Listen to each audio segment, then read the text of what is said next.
এখন ঢুকতেছি আমরা ভূতের বাড়িতে। ঢুকে পড়লাম, দেখি কি অবস্থা।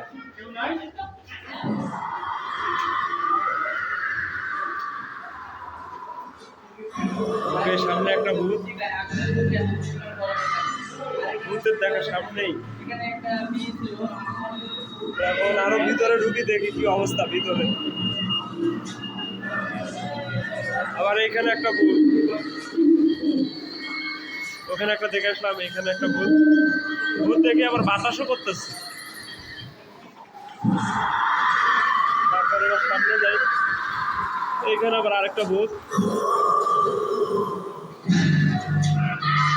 এখানে একটা,